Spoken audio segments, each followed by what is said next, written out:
Alright, I'd like to introduce you to the cold saw. This saw, I normally would not introduce you to a saw that's currently not working, but I'm hoping to get it fixed. It has an electrical problem. Basically this box got damaged, and so I'm hoping to fix it eventually. The cold saw is a saw that does not add heat to the metal. It cuts really slow. It has some coolant that dribbles onto the blade as it cuts, so it's water cooled. If you're doing it right, it's not going to add heat to the metal, which is really nice. It has a solid carbide blade, so the blade is solid carbide, and so you're cutting steel with a carbide blade, which is a lot better than cutting steel with steel. And it does a really good job at a very slow speed. So the blade is over $100. It's about $125 to $150, and the problem with the saw is the speed, and my students don't usually have much patience for the speed. So it's basically just, as it goes down, it's just chipping away the pieces of metal. It's just taking a chip off at a time, and the teeth are pretty close together, and it just barely nibbles at the steel as it goes through.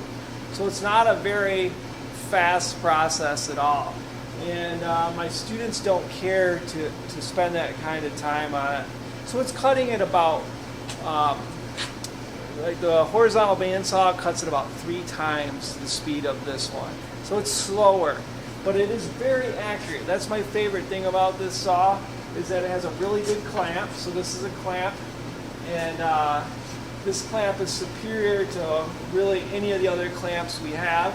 You can adjust these bars here to support your metal right up against the blade almost, or near the back. So it just does a really good job clamping the metal on both parts, and the table is really nice in there. It's really built well. You can cut angles with this. You can loosen this bar down here, and then you can push this piece over, and it will move to cut different angles.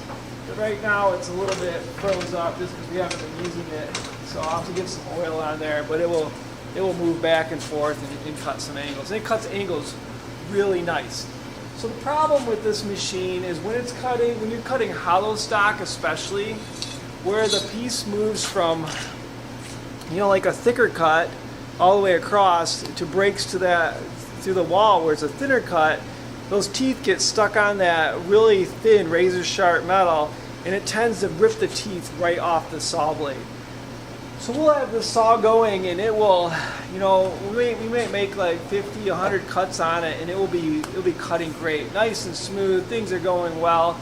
And then a kid will get impatient, and he'll just pull really hard, and those teeth will get caught on the sharp metal, and it'll rip off, 10, 20 teeth. And then as soon as a bunch of teeth start missing, it just doesn't cut good anymore. It doesn't cut the way it should cut.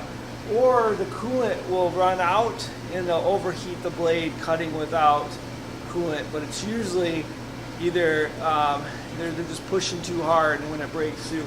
The other thing we have happen sometimes is the metal just isn't clamped. They forget to clamp the metal, and then it twists, and then there's a problem with it. But this is called the cold saw. It has a really nice motor to it. It's gear driven. It has some fluid here you can check to make sure there's some gear oil in there. And it just cuts really accurate, but boy is it slow. You have to have a lot of patience.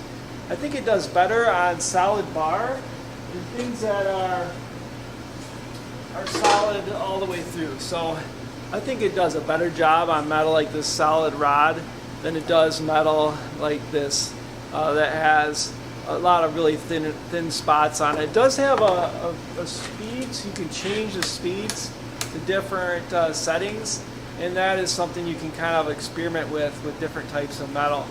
But anyway, that is a cold saw.